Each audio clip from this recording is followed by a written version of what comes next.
Welcome back, or if it's your first time, I'm glad to have you here. I'm Matt Fendora, and you're tuned in to the Choose to Live, Love, and Grow podcast, where we journey together toward becoming the best version of ourselves. Using mind, body, heart, and spirit as the anchors of our podcast, join me as we set sail into the depths of self-discovery, unraveling the interconnected layers that shape our growth. If you resonate with today's conversation, consider subscribing to the podcast. Your support means the world to us and ensures you never miss an empowering episode. Hello, and welcome to another episode of the Choose to Live, Love, and Grow podcast, your go-to destination for personal growth and empowerment. Whether you're a loyal listener or a newcomer, I'm grateful for your presence. Today, we have the pleasure of chatting with Carly Pepin. Carly is an international speaker and consultant with a specialized focus on human behavior. She shares the message that regardless of one's background, occupation, or origin, every individual encounters personal and professional challenges stemming from their own perceived flaws. Carly emphasizes that the key to living a fulfilling life lies in how you utilize and transform these stories. Having devoted her life to mastering the intricacies of human behavior, Carly empowers others to do the same. Through her expertise, she guides individuals in looking beyond the surface and delving into the core essence of their being. By uncovering and addressing the deeper issues that hinder personal growth, Carly enables her clients to design their lives with purpose rather than succumbing to a life dictated by duty. Some of Carly's proudest accomplishments include staying focused on a long-term vision and mission in her life and dedicating herself daily to it. What makes her heart sing? Growing and evolving herself and others so that we can achieve our destiny on this planet, and creating and helping businesses so they can grow and be of service to humanity through their products and services. Without further ado, here's Carly. How are you doing today, Carly? I'm good. Thank you, Matt. How are you doing? I'm doing outstanding. I'm really excited for this conversation. Mindset is one of the things that means the most to me, and there's so many different ways to Mhm. dive into it. And it's one of those things where you only hear 25% of what's being told. So the repetition on that helps people, Yeah. make sure that what's actually being said is being heard. Yeah, that's a beautiful point. Beautiful point. But your repetition is definitely key sometimes. So I'd love to start off with your story and your background because I don't know Mhm. much of it. So I'm curious, how did it come to you learning about human behavior and wanting something like that? Yeah, it came from my own challenges. I was doing traditional types of therapy, and I know it works for some people, but it just wasn't nipping it in the butt for me. And so at a certain point, I hit a real wall, depression, anxiety, tried to like move to figure it out and realized everything was coming from the inside. The first dynamic and experience I had with human behavior was connecting with my first coach who started to teach me about our life purpose and understanding what's meaningful to us, and literally just integrating that into my life was just monumental in helping me to adjust and shift my perceptions. And yeah, I just remember that was huge. And then starting to work on why I had these particular ideas or thoughts or behaviors and how to transform my perceptions around them to start to shift little bits and components of my life. So it was inspiring. I got results, and then I just remember sitting there and I was like, I want to do this. So that's sort of how it spiraled, and it just keeps going and I keep learning. Yeah. Mm. How old were you when you got your first coach? Mhm. My first coach, I was 28 years old. Yes. Yeah, 28 years old was my first coach. Yes. So what were you doing before you got your first coach? I definitely would work with a lot of individuals in like traditional types of therapy and stuff. In regards to business, I had a really fun, like, I have really cool experiences in business. I have worked for a uniform manufacturing company, and we did uniforms for like high-end hotels and stuff. And I also managed and did creative direction. I managed a photographer. I managed his photography studio, and I did creative direction with him as well for fashion celebrity campaigns and advertisements. That was really fun too. I've done marketing in, yeah, like a fashion company as well. I was marketing manager, and it was all really enjoyable. All of it definitely is around, as you can see, some level of fashion and design aesthetic, some type of marketing and getting stuff out there. It was really quite, I actually really quite enjoyed it. Yeah, still. Yeah. Do you think that Mhm. that eclectic group of jobs and things that you were doing helped you Mhm. or helps you now as a coach with your ability to, whether that's use examples or explain or even questioning, because as a coach, questioning is one of the most important things you can do. Absolutely. I definitely would say that the fashion industry was something that's really helped me significantly in the sense that it can be quite a volatile industry. And it's funny because you don't really notice that you're from it until you meet someone who's in it and you're like, oh, that's why I swear so much. Or I'm a little bit abrasive from time to time. And then you talk to someone and I'm like, you're my jam, I get it. So it's like a different culture. But what I loved about it, what was really helpful, is everything was due yesterday. So sometimes we'd get clients who would come and ask us to shoot a campaign or get something completed that was supposed to be in print like last month, right? And they're like, we need it done now. And it's like, okay. And so you're up against this time crunch. Yeah, it's like this crazy time crunch.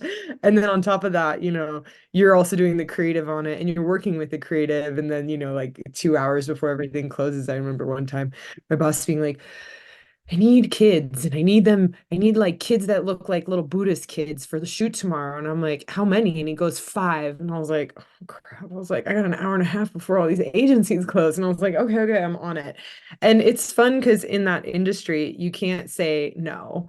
It's like you just are expected to figure it out. And what I love and how that translates into business is that when something happens and someone asks you to do something and someone asks you for help, it's like my automatic default is like, oh, well, I don't have to say no. I could figure this out. Okay, how do I figure this out right now? And it just gets your brain working really, really quickly. And it's like, okay, what questions can I ask this person? What can I do right now to like assist this person like in this moment? Okay, this is the deadline and I want to do this and I just got the offer last minute. Okay, what can I do right now to get this done?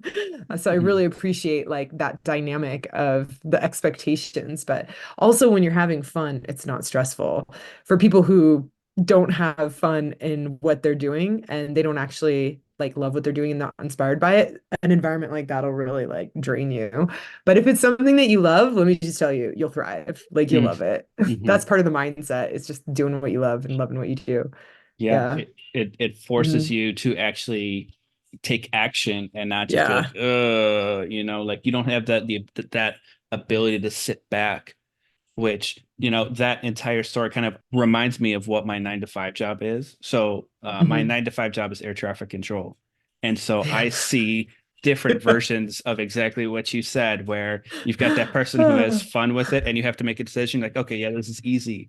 And the people who are stressed out are the ones who aren't good at the job.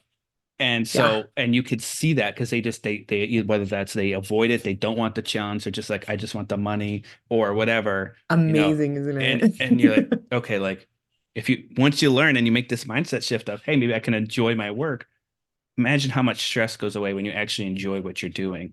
So Yeah. I'm right there with you on that.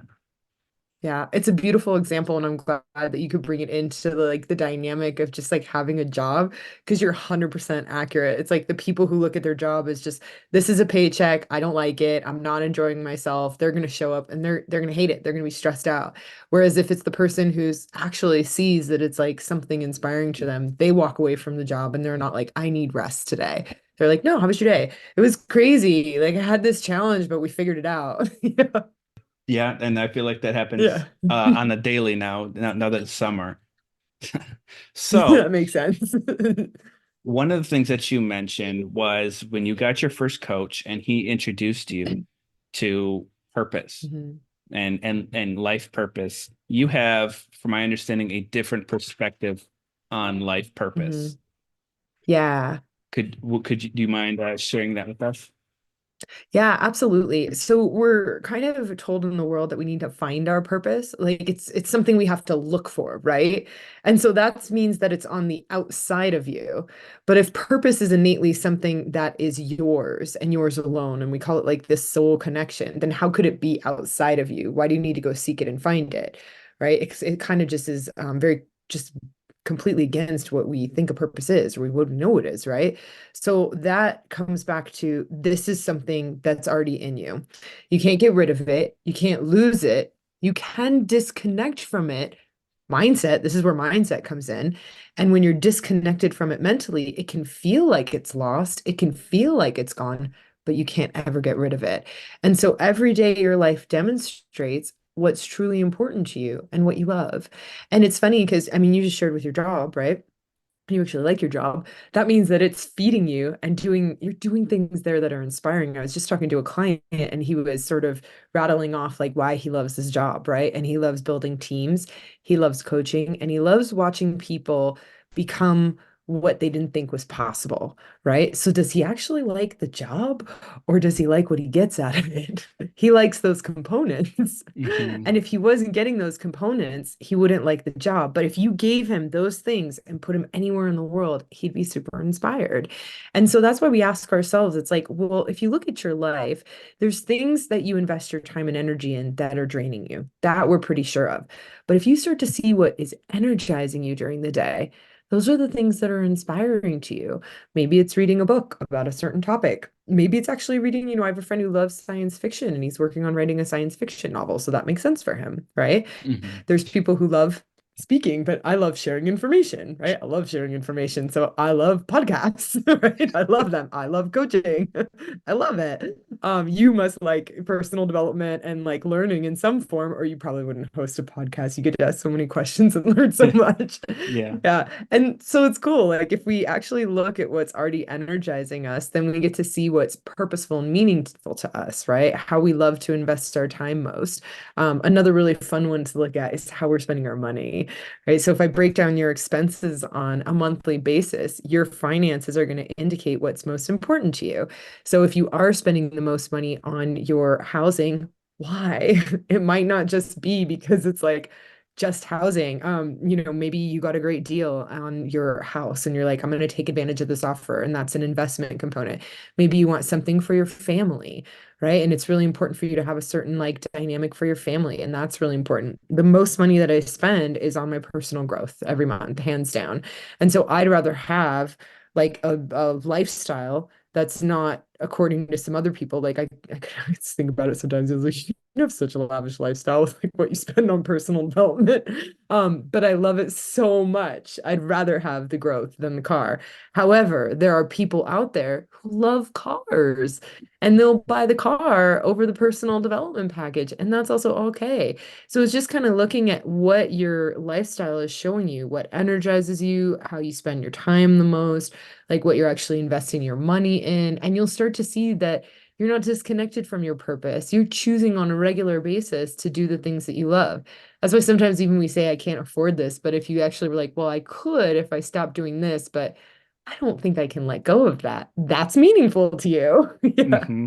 So it's paying attention to what's already showing up in your life as meaningful, and you'll realize nothing's ever lost.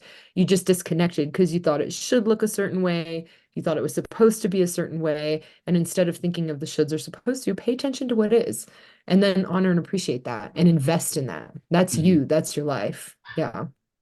And I think one thing that you mentioned, that comparison that you made, I think is so important because it took me so long to realize what you may spend in personal development, somebody else may spend on that car. Both are okay.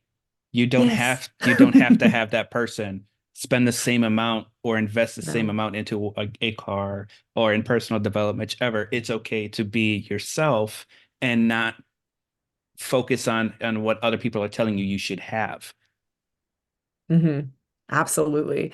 It was really funny because my husband had recently told me LeBron James spends $1 million a year on his health. And I absolutely really have like a lot of value and purpose around health. And I have a friend who does, and I was like, girl, guess what's possible? Like, and we talked about it, and I was like, well, it would be really easy for me to spend 1 million. I could see how fast that would go. And she's like, me too. But it's interesting because we see this individual who's an incredible basketball player investing in that level of health. Why? Because it's important to him, right? Hmm. So how could we expect him to do anything else? If he went out and invested in, I don't know, electronics or something, it's not really going to serve him in his purpose. So that's why we want to pay attention to what our life actually demonstrates, right? What's actually Mhm. important to us and seeing how that shows up. And then we just invest more time, energy in it. And sometimes we create a business out of it, like you're doing with the podcast, like you're creating an opportunity to do something you love. And there's a potential opportunity in the future to create an income in some way, shape, or form off of it. It's cool. Yeah. Hopefully. Yeah, that's what we work towards.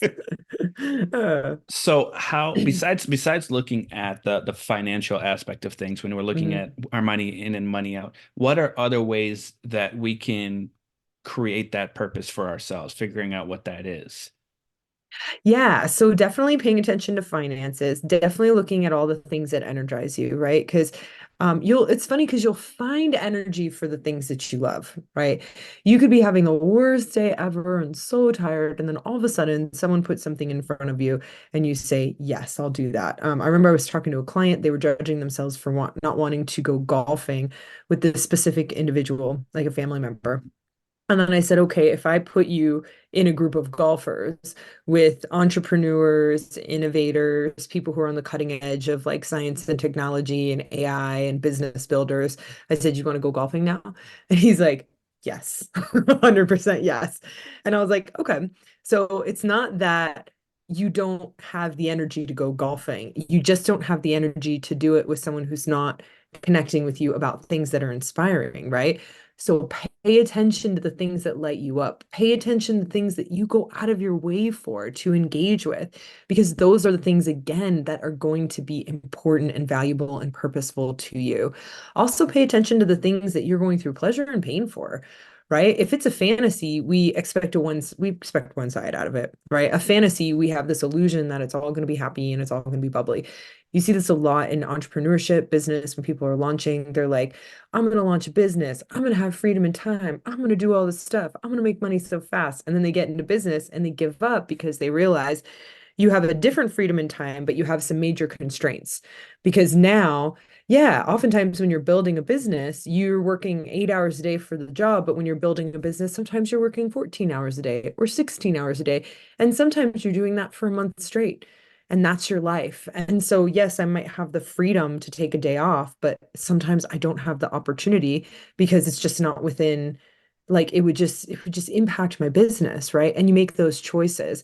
And so even having the unrealistic expectation that you can just go out there and everyone's going to buy your stuff because it's so great. They're not going to buy your stuff because it's so great. You're going to talk to them and speak to them and connect with them and build a relationship and a rapport. And that takes time. You Hmm. want to learn how to communicate them. You want to find out their needs. That's not an overnight process. And that's actually quite challenging to figure out. And it takes us a lot of time. It's like by the time you see someone getting those results, you have no idea how much time they put in on the back end. And so when we have that one-sided perspective that this is all going to be easy, guess what happens? That's a fantasy and unrealistic. And you're not willing to go through the pain. You only want the pleasure. I know that's not a real goal. I know that's not purposeful. I also know when you're willing to go through pain and pleasure and you see something and you're like, I want to do this. I want to get this out of it. And I know it's going to be hard, but I'm going to do it anyways. And I'm going to figure it out. That's meaningful to you. You're willing to go through and do what it takes to get it done. And it's funny Hmm. because the reason why it's so important to connect with your life purpose is, imagine if you only focused on things that were so valuable to you that you would do what it takes to get it done. Your success rate would increase naturally, Hmm. like naturally. Whereas when you're focused on things that are uninspiring to you and not purposeful, you kind of back out, you procrastinate, you get frustrated with yourself, you beat yourself up for not getting it done, but you never wanted to do it anyways. It wasn't that valuable to you. And Hmm. so that's why we say it's like focus on that purpose and invest in it daily, because you have a higher probability of success just because you're so inspired and the why is big enough that you make it happen. You just figure it out. Hmm. Hmm. That kind of leads me into the next question, which you vaguely got into. Comparison is the thief of joy, yet we still do it all the time. So why is it that we compare ourselves all the time? And then on Yeah. top of that, how do we actually get through that barrier of comparing Hmm. ourselves? Yeah, this one's cool because this is a natural part of our evolution. We are actually, it's almost like structured in life to set us up for comparisons, and it's part of being able to evolve on our journey. So I don't want people to have unrealistic expectations that, you could clear some and then they'll go away forever. Like you'll clear some and then new ones come up, and then you clear those and new ones come up, and you clear and new ones come up. Because think about it this way, right? So the first time I spoke, right, I was in front of like a couple people, and then you speak in front of more people and more people and more people and more people. And now you're sharing the stage with different individuals and different speakers. And the first time I compared myself to someone, it's going to be at one specific level versus the last time I'm doing it, it's going to be at a different level. And in 10 years, I bet you I compare myself to someone else because I've evolved and I've grown. So my comparisons will change and shift with me, right? So that's part of the thing too. When I say, don't think it's ever going to go away. It's just to understand now why it's there. So Mhm. why it's here for us is whenever we're comparing ourselves to an outside source, we're actually disowning parts of ourselves. And it's funny because there's two types of comparisons that we do. We either put someone above us or we put someone below us. When we put someone above us, we're like, they're better than us because they do X, Y, Z. And then we put ourselves down, right? But there's also the comparison where we say we're better than someone and we put them down. Both are really challenging, right? They're both actually challenging us in a different way. Every time we see something on the outside that we're either putting above us or below us, it's because we have it within ourselves, but we haven't owned it yet. We love to hear that we haven't owned these parts that we admire. We don't love to hear that we haven't owned the parts that we've despised. That's also because we want to hold on to our pride, right? Which is fair. Mhm. Yeah, we haven't really been taught that. So basically, it's like whenever you see an individual, and we can use speaking as an example because you're podcasting as well. So if you see an individual who's out there, and let's say you look at them and you say they're great as articulating their, message, right? And that's what you're like, I'm not good at that, but they're good at that. You've basically put them on a pedestal and you've disowned inside yourself how you are also amazing at articulating your message. And what's interesting is if you go through all the different times in your life that you've been able to articulate your message just like they have, you'll see that you're doing it, but in your form, because they may be great at articulating a specific message, right? Like I was listening to someone talk about I was doing this like business analytics course, which is like mind-boggling in my brain, by the way. And I'm sure some people are going to listen and be like, how is that mind-boggling? It's so easy for me because it's a higher value for you. But I listen and I'm like, man, they're articulating this well, right? And I'm reading some of these answers. I'm like, boy, they really just got it and was able to explain it. And I can do that. I'm not able to do that in that form because I don't have as high of a priority on that particular area of life, Mhm. but I can do it in my own form when I talk about mindset and human behavior. So if I keep thinking I'm supposed to do it in that form, I'm missing out on the magnificence of my own and I'm not understanding what's purposeful to me. Right. So that's why that's part of the comparisons we want to clear to see that we have on the inside what we see on the outside. The other part that can be quite humbling, but is also really helpful because it makes sure we don't get too puffed up as well, too proud, right? As our super ego can come in. So when we're walking around and we're comparing ourselves and saying this person's bad or wrong, and I don't do that, I never do that, I'm better than them, right? Remember, that's also putting ourselves on a pedestal. You've just puffed yourself up, right? And you're boosting that super ego. You can go in, for example, let's say verbally critical. They're verbally critical, right? So you can go and see all the times when you're verbally critical to the same degree as them. You could go and you'll look and you'll be like, I actually am quite verbally critical, right? I do it to the same degree. That humbles you and it takes away that pride and that super ego. And you remember that you're only human. The other part about this is we're meant to love and appreciate ourselves. The more that you disown those parts of you that you perceive as bad or wrong or negative, the more actual guilt and shame that you have. Part of going through this process, we do this in our workshops, my husband and I, part of going through this process is not just pulling it out to see where you do it, but then we actually go through and clear the guilt and shame that you have around it. Because at the core of who we all are, people want to be of service to other people. And sometimes all you're experiencing in a moment where you might not think that that's true is a really challenged individual. They might be challenged or disconnected, but at the core, I haven't met one person who doesn't care about other people, right? So it's Mhm. to remember that too. Sometimes we're holding back on admitting we do that because we feel bad. Yeah. And now we have tools to help us transform that. So Mhm. yeah, we don't have to beat ourselves up forever. Yeah.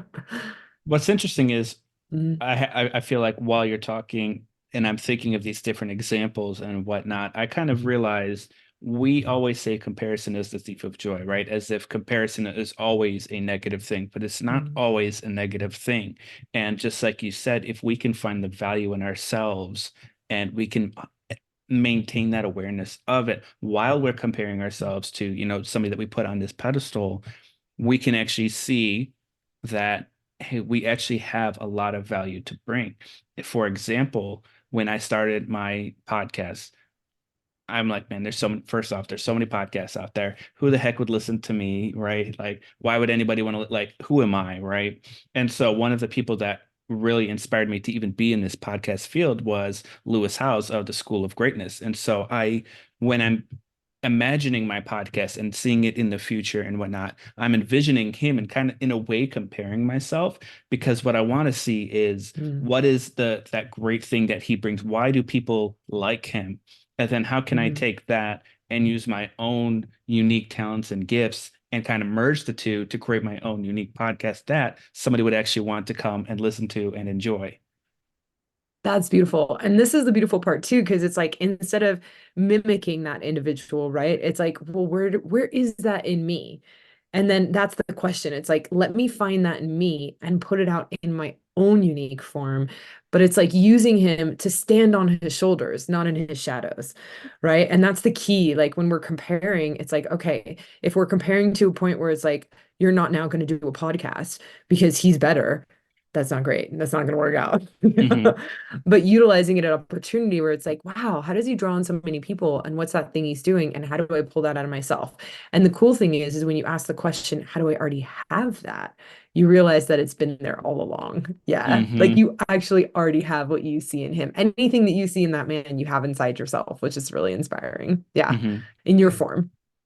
And I think in the opposite way, when we're comparing Mhm. ourselves to somebody that we put below us, if we add a little bit of humility in that and realize at some point we were there too, and we find a way to give back, I think that kind of resonates more with Mhm. us, where we're not on our own pedestal, but we're rather supporting somebody else. And I think that kind of benefits both Yeah. people instead of, hey, I'm better than you. Hey, I've been there before. This is what I did. Yeah. Maybe you could try that, and cheer them on while they're doing it too. And also, realistically, you're not going to get rid of that part of yourself. You can't. Even like the verbal critical part or people getting frustrated and angry. We also have this expectation, and this is the facade that we put out a lot. Remember, right now I'm Carly Pepin on a podcast. I am teaching, I am speaking, I am learning, I am growing, I am doing a lot of things that are inspiring to me. But right now, there's nobody coming at me. There's nobody trying to burn my house down. There's nobody trying to attack my business. You think I'm like this when that's happening? No way, man. Like, no way. Yes, my husband, I'm a firecracker. Like, I am fierce sometimes, And I'm not meant to be one-sided. That's not Mhm. what I'm meant to be. I'm meant to embrace and love all parts of myself. And even you'll see this even in workshops from time to time too, because there's times that we've had individuals come to workshop that mess around and actually like try to take over while we're teaching. And that's when the fierce Carly comes out. And it's not just it's not like I'm doing it because it's like I'm the boss. It's like, dude, people signed up for this workshop. There's a group of individuals trying to get some work done. And right now, you got a little puffed up with yourself and you're actually trying to teach and take over. They didn't come here for that. It's like, let's get you over your hump so you can build your own platform and share what you'd love to share. But this isn't the place, right? Mhm. And the harder they get and the harder they push in that type of environment, the harder I'm going to push back. Because at the end of the day, I think about the group, right? So it's like the benefit to the group of me being tough every now and then, sometimes me being verbally critical, sometimes me getting frustrated. I remember that particular situation. I actually yelled at the person. They got pretty intense. And they came back and they were like, I get it. I got it. I'll work on it. And I was like, let's do it. You know? And then all of a sudden I'm friendly again because I'm like, let's do it. You're back in the game. So it's not to ever think that we have to get rid of those parts of ourselves. It's knowing that there's a purpose behind them. And if we feel guilt or shame, it actually expresses itself to a greater degree in a more imbalanced form because that repression is trying to come up to be loved. All parts of ourselves are meant to be loved and appreciated. And I love this so much because, like, when you do, you realize like everything's just a tool, and it comes out at the perfect time in the perfect situation. Yeah, so I don't want people to like have unrealistic expectations on themselves. And yeah, Carly in this is different than Carly when you're coming at me to a great degree. Yeah. So, guilt and shame are two of the most Mhm. common topics that we kind of cover as coaches. But one of the things that you've already mentioned that you talk about is pride. So, how does pride impact us as individuals? Yeah, well, pride too. Remember, it's funny, pride gets us really puffed up and we think we're better than someone else, right? And we actually try to put on that facade, that persona, where people they genuinely sometimes share in the world that they've got it together and they don't get angry or frustrated anymore. So like you really hear like people saying this sometimes, and I'm like, give me 5 minutes with you. I know this. I do this for a living. I could challenge the crap out of your values and your purpose, and I guarantee you'll get angry. And not because I'm like, I'm going to get you angry, but I'm like, stop setting unrealistic expectations on yourself. That part of you that wants to be proud that you're a certain way, it actually shows up as a false persona, and you're trying to get yourself seen as a certain way in the world. And that doesn't really work because you're only embracing that one part of yourself. You also meet people, and when you meet them, imagine, I want you guys to imagine this because I know that you've all experienced this. You know, when you meet someone and you're like, I feel like I've been trying to talk to them and they just really think that they're better than me. And this is like a really uninspiring conversation. I don't think I ever want to see this person again, right? We've Hmm. all had those conversations and you're like, I don't want to hang out with them. This sucks. Because in that moment, they're so puffed up and proud about who they are. They do think that they're better than you. And we feel that on the receiving end. And that's just it's like the polar opposite of a magnet.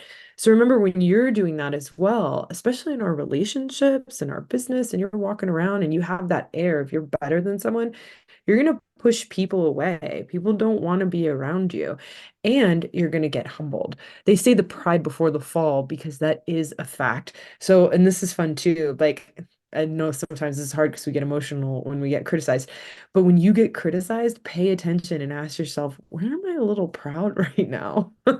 Every time we get criticized, it's almost like the universal law here, where it's coming in to balance us out because we haven't balanced ourselves. And so if I get too puffed up, I've done this with my husband before. This is really fun, by the way. We were fighting one time and we kind of went back and forth while we were fighting still. We're super personal development nerds, by the way, you guys, super nerdy. Like I say this out loud. This is the first time I've shared this like fight that we did publicly and I like say it, I'm like, we're so weird. But like I would criticize him and then I was really frustrated still, but I was like, what were you proud about? And then he would say it, and then I would get puffed up and he would criticize me, and I'd be like, oh my God, I just got proud about like catching it or something. And you go back and forth, and it's quite humbling. It's because like every time internally I got proud and puffed up, he criticized me. And every time he did, I criticized him. And you're like, what? Is going on here except for the perception of the universe or excuse me perfection of the universe, and it's just my own perception that I shouldn't be criticized. I'm only supposed to be supported. However, the second that he does it, it actually humbles me to remind me that he's my equal. And I stop trying to project my values onto him, and he stops trying to project his values onto me. And it gives us an opportunity to reconnect, you know? And it's cool because when you see it and you realize it, your nervous system actually calms down a bit as well, because all of a sudden you realize there's a purpose behind what's happening. It's really fun. It's crazy and it's cool how the universe works, and like it's all linked with our mindset as well, like this feedback that we're getting. But it's yeah, that's why we want to keep an eye on our pride and know that you'll get the most criticism from your romantic partners. That's what they're there for, to humble us. So, Uh, what would be a healthy way to balance that pride? Yes, great question. Okay. So basically, whenever we have pride, we're perceiving that this is all good, right? What I'm doing is all good. It's better than what you do. That means that we have more benefits on it than drawbacks. So if we think about life, it's a mathematical equation in a sense in our mindset. If we put plus one, negative one, and positive one together, what do we get? Zero. And what do we know about zero? Zero is balanced, zero is neutral. So we're not actually trying to seek pride or seek shame. Shame goes in the negative sense, pride goes in the positive sense. We're actually just looking for neutrality. That's the gratitude, that's the open heart. And it's you won't take away the feeling of enthusiasm. You'll actually feel more enthusiastic, more inspired for life, more grateful, more loving, all the more fulfilled, right, in that state. So when we have pride, we have more associated positives.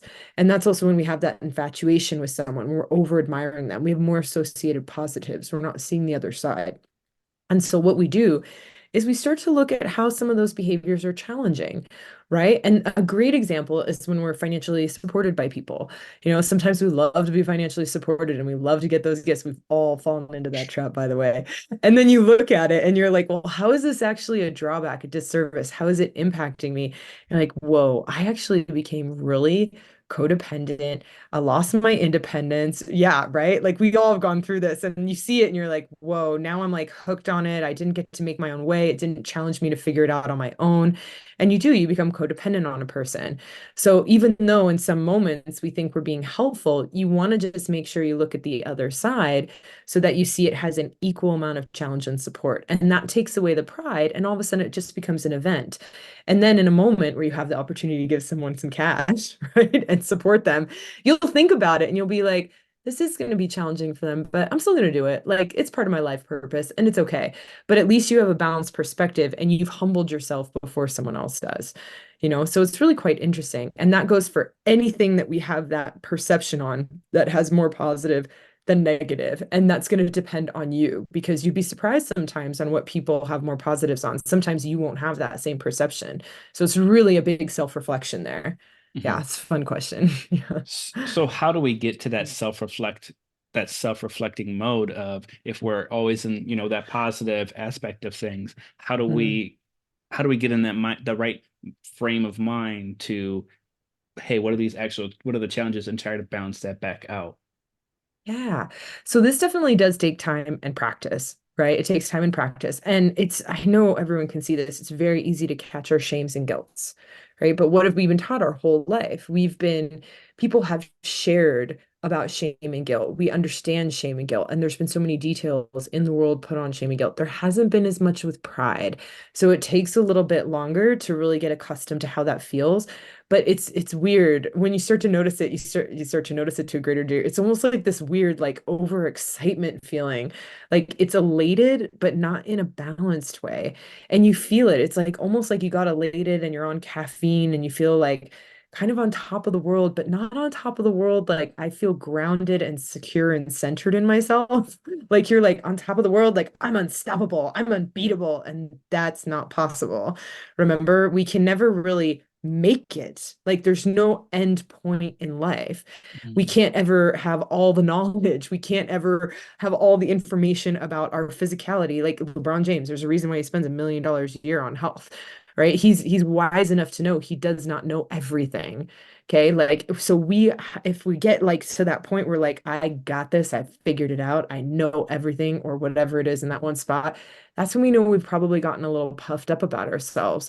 And that's when we'll attract the humbling circumstances. And it's also, remember too, it's not a bad thing, right? Like sometimes I get a giggle about it. Sometimes they're big intense and I'm, emotionally triggered and I don't get a giggle about it. But yeah, sometimes I will get a giggle where I'll like look and I'll be out and someone will say something to me and I'll just think, I'll smile and I'll be like, I was a little puffed up there. Like, I got a little puffed up. I just got humbled. Okay, fair, And you just have a little smile. But even in that moment, it just balances you. It Mhm. neutralizes you in a sense where you're like, I was proud, and I hadn't seen that there are some drawbacks to the situation. So it definitely takes time. But the cool thing is that life is kind of showing us on a regular basis. And the more you implement these specific items and understand it, the easier it gets to catch in the moment. And the more you just enjoy what life's giving you. You don't have to fight against life for it to be or look a certain way, right? You actually start to understand what it's doing and you appreciate the gifts it's giving you because it's truly challenging you and supporting you to literally get you on your life purpose, on track, in fulfillment and inspiration. It's designed to do that. And the more that you see that, the more that you appreciate what you're experiencing. If you could provide 3 tips of how to improve your mindset, what would those three tips be? Okay, top three tips. What would be my top three tips? Okay, so if I think about the top three tips to improve mindset, is definitely starting to understand your prides and shames to a greater degree. Specifically, and I focus on the prides mainly because guilt and shame is so focused on in the world. It's way easier to catch. So really understanding to learn how to catch yourself when you're proud. Definitely learning how to love and appreciate yourself. And when I say love and appreciate yourself, not just removing guilt and shame, but also removing pride. Because when we're puffed up, we're wanting to be greater than other people, and that's not loving who you are. That's not loving your authentic self. Your authentic self is just you just get to be. That's the state of being. So really learning how to love and appreciate yourself by taking yourself off the pedestal and also taking yourself out of the pit. That's really important. And then knowing how to identify those comparisons and clearing them is huge. Like it's huge because all three of those things, when you do it, it's really cool. It clears up. We have a lot of that brain noise. When you get brain noise and it seems like there's so much noise in there and you don't know what to do and you're Mhm. confused and all these things run through your head, but nothing seems to match up. All of those things will clear the brain noise.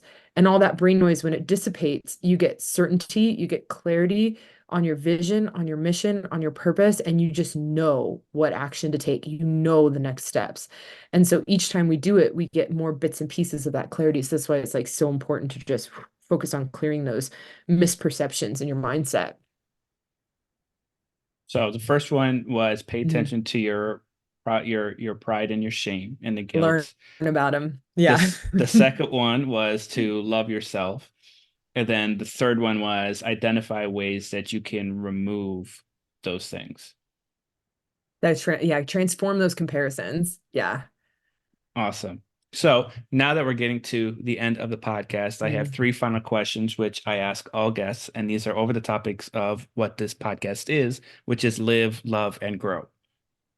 I think you're going to like the second question, but we'll start with the first question. Okay. So, this first question is, what advice can you share about how to create a life that leaves a positive impact on the world? Yeah, go do what you love. Because here's the thing, like someone out there is doing something that they label as a positive impact that you label as a negative impact. And then someone else is doing something that you label as a positive impact that other people label as a negative impact. And that's unavoidable. But the truth is your life purpose, your destiny of what you are meant to do is part of this unique compilation of every life purpose on the planet, and it matters. It genuinely matters. So it doesn't matter if people hate it, half of the world's going to hate it, half the world's going to love it. The most important thing is just get out there and share with individuals the things that inspire you and find those people that are fulfilled by it as well. And that's your service to the world. And remember, half of them are going to hate it, but those aren't the people that you're meant to connect with.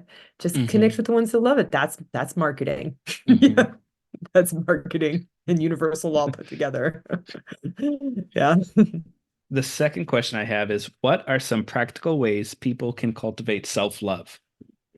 Yeah, that's a great one. Yeah, you're right. I do love that one. So definitely asking ourselves quality questions. So when we are judging ourselves, right, we're putting ourselves down and we're perceiving that something that we've done has caused more harm than good. And this actually goes to creating a positive impact, right? It's wisdom to go through and see how it serves the individuals that have been challenged by it. And you'll realize that it's actually just an event that people go through to help them on their path. Because remember, we don't move solely by inspiration. We often move by desperation and pain as well, because it's not easy to do all of this from inspiration. And if we can't catch everything at once, what's going to happen? Sometimes our life blows up to get us to get to the next step. But sometimes we beat ourselves up because we've been on the other end of someone's life potentially blowing up in that moment. So when you go and see how it served them, you're like, oh, I did not realize that I was part of the catalyst to help them in this moment and from this moment on. And that's really going to help you just understand like why things happen to a greater degree and appreciate yourself to a greater degree because we all are worthy of love no matter what we've done or not done. That's the Hmm. truth. Hmm. Hmm. The third and final question I have is what is one actionable tip someone can do today to grow 1% better? Yeah. So wake up every day. First, ask yourself the question. It's like, what am I investing my time in? What energizes me? What am I investing most money in, right? And see what is truly purposeful to you. And then every day, I want you to wake up and I want you to take actions that involve that particular thing or things, right? It's probably going to be a couple things that you're doing this with.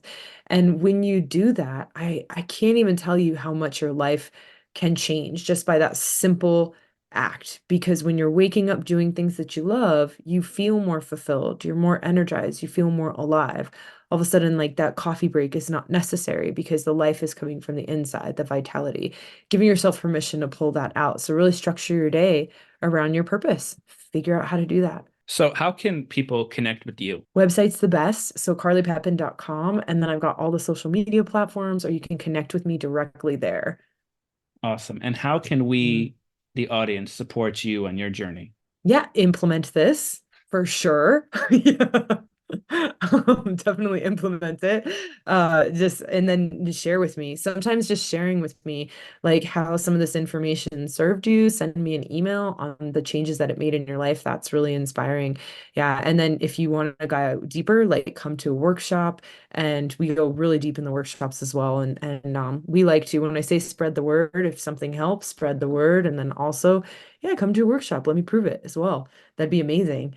Yeah, Awesome. I'd love it. I'd love to get a referral from you for helping you out. Yeah, Yeah. awesome. Yeah. Well, I really appreciate having you on here, Carly. It was really great. And I love the energy that you brought into this conversation because it just shows how passionate you are about, personal development and working through Yeah. the things that you need to work through. And I really appreciate that. Yeah. Thank you. This has been a really inspiring conversation, Matt. Thank you for listening to today's episode of the Choose to Live, Love, and Grow podcast. I hope you took something away from this episode that you can implement today just like I did. I'd love to know what your biggest takeaway was from this episode. Let me know by sharing this episode in your Instagram stories and tag me at Matt Fendora. If you've enjoyed this episode, the ones before, and or you're looking forward to future episodes, please hit that subscribe or follow button. It helps me get this information to even more people. No matter what you choose to do, choose to live, love, and grow. Thank you, and have an outstanding day.